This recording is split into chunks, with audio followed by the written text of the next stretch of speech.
বাংলার জনরবের পক্ষ থেকে আপনাদের সকলকে স্বাগত জানিয়ে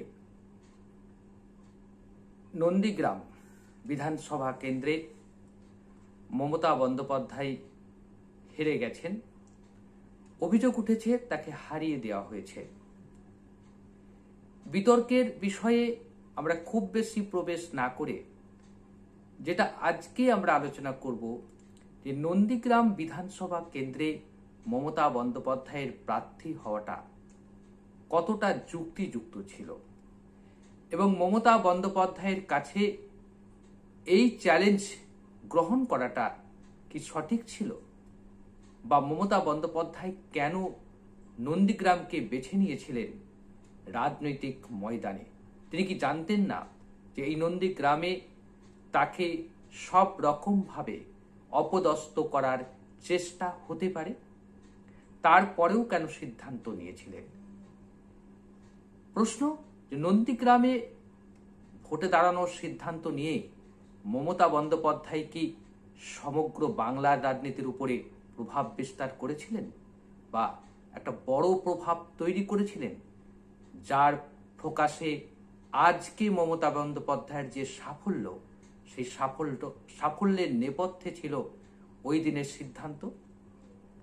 আসা যাক আমরা একে একে এই কয়েকটি পয়েন্ট নিয়ে আলোচনা করব। নন্দীগ্রামে ভোটে দাঁড়ানোর সিদ্ধান্ত সঠিক ছিল কি ভুল ছিল, সে বিচার করতে গেলে স্পষ্ট বলতে হবে যে মমতা বন্দ্যোপাধ্যায়ের যে ফলিত রাষ্ট্রবিজ্ঞান, মমতা বন্দ্যোপাধ্যায়ের যে চিন্তা ভাবনা, সেই চিন্তা ভাবনা যখনই প্রকাশ করেছে তখনই তিনি সফল হয়েছেন। এবং এটাও ঠিক যে নন্দীগ্রামের যে সিদ্ধান্ত, ভোটে দাঁড়ানোর যে সিদ্ধান্ত, সেই সিদ্ধান্তটা আজকের প্রেক্ষিতে ভালো সিদ্ধান্ত ছিল বলে আমাদের মনে হয়েছে বা রাজনৈতিক ভাষ্যকাররাও স্বীকার করছে। যদিও বাংলার জনরব প্রথম থেকেই বলে এসেছে যে মমতা বন্দ্যোপাধ্যায়ের নন্দীগ্রামের দাঁড়ানোর সিদ্ধান্ত একটা বলিষ্ঠ সিদ্ধান্ত, একটা যোগ্য নেতার যোগ্য সিদ্ধান্ত। কারণ যে মানুষটি দলে থেকে, তৃণমূল দলে থেকে 10টা বছর ধরে শাসক দলের সমস্ত সুযোগ সুবিধা নিয়েছে, যে মানুষটি তৃণমূল দলের একাধিক সংগঠনের দায়িত্ব ছিলেন, একাধিক জেলার দায়িত্ব ছিল, যে ব্যক্তিটি রাজ্যের পরিবহন দপ্তর থেকে শুরু করে 3টে দপ্তরের মন্ত্রিত্ব করেছে, সেই ব্যক্তিটি যখন মমতা বন্দ্যোপাধ্যায়ের দিকে আঙুল তুলে তারই বিরোধী দলে যোগ দিয়ে মমতা বন্দ্যোপাধ্যায়কে যখন চ্যালেঞ্জ জানায়, তখন মমতা বন্দ্যোপাধ্যায় তার গড়ে দাঁড়িয়ে তাকে চ্যালেঞ্জ জানানোর যে মানসিকতা দেখিয়েছে, এই একটা মানসিকতা, একটা চিন্তা ভাবনা এবং একটা, হয়তো তিনি বারবারই মমতা বন্দ্যোপাধ্যায় বলছে এটা আমি আবেগ থেকে নিয়েছি, নন্দীগ্রামের মানুষের প্রতি ভালোবাসা থেকে নিয়েছি, কিন্তু আমাদের মনে হয়েছে বা আমরা এই কথাটা বারবার বলেছি যে মমতা বন্দ্যোপাধ্যায়ের এই সিদ্ধান্ত সমগ্র রাজ্যের রাজনীতিতে তার প্রভাব পড়েছে। আজকে যে মমতা বন্দ্যোপাধ্যায়ের যে সাফল্য, যে বিশাল জনাদেশ নিয়ে ক্ষমতায় এসেছে, এর একটাই কারণ, তিনি সরাসরি তথাকথিত কোড আনকোড বিশ্বাসঘাতক যাকে বলা হচ্ছে, তাকে তার গড়ে যে চ্যালেঞ্জ জানালেন, তার বিরুদ্ধে ভোটে দাঁড়ালেন। তিনি জানতেন যে ভোটে আমি হারতেও পারি, জিততেও পারি, তবু তিনি চ্যালেঞ্জ নিয়েছেন। কারণ একটা বিষয় তার কাছে পরিষ্কার যে আমি যদি একে চ্যালেঞ্জ না নিই, তাহলে আমার রাজ্যের সমস্ত তৃণমূল কর্মীরা হতাশ হয়ে পড়বে। হতাশা থেকে মুক্তি দিতে তৃণমূল কর্মীদের মমতা বন্দ্যোপাধ্যায় তার রাজনৈতিক জীবনের সবচেয়ে বড় সিদ্ধান্ত নিয়েছে। অনেকেই বলেছেন যে এইটাই হচ্ছে স্পেনীয় ক্ষত হয়ে দাঁড়িয়ে যাবে।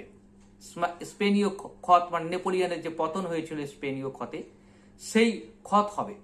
কিন্তু আমাদের মনে হয়েছে না, নন্দীগ্রামই তার জীবন থেকে আবার নতুন করে উঠে আসবে। নন্দীগ্রামের মানুষ ঠিক করেছে কি ভুল করেছে সেটা পরের ব্যাপার।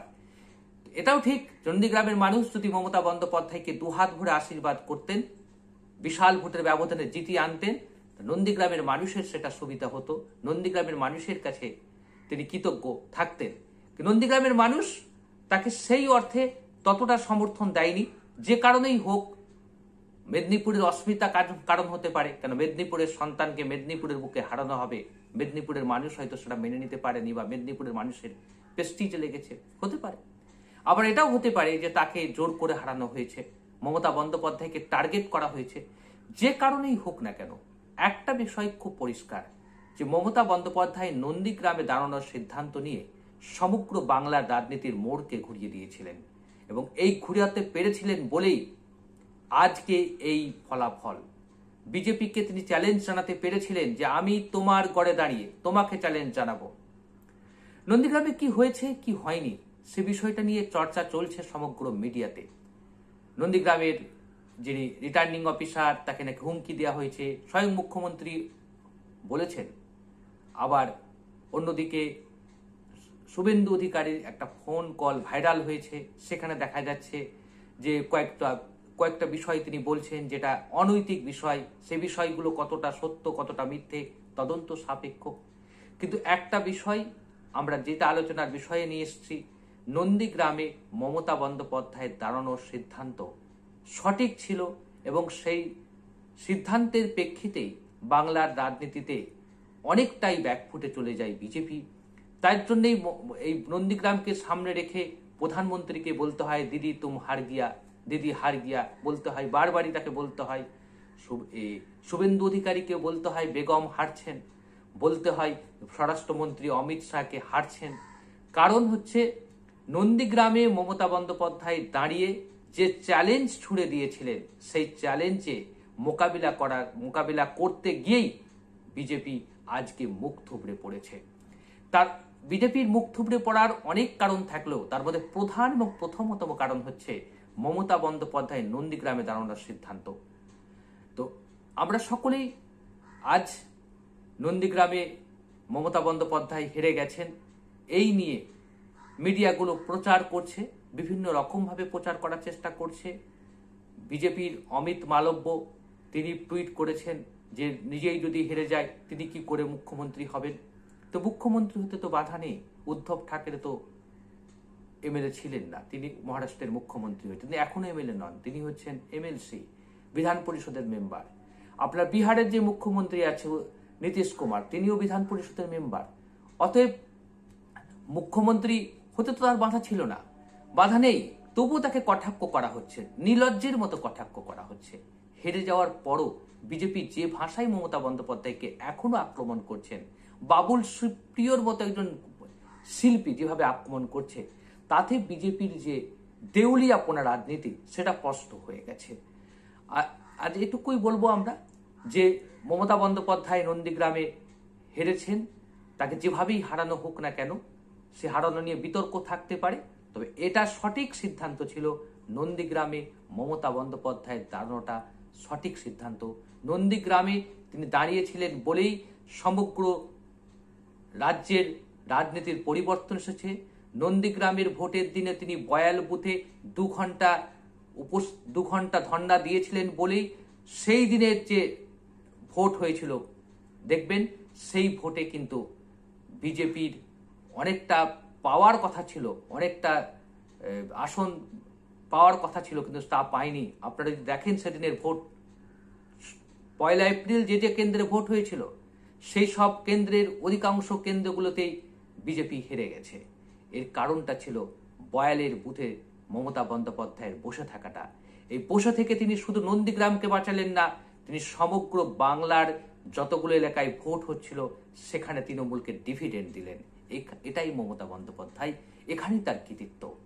আজ এই পর্যন্ত।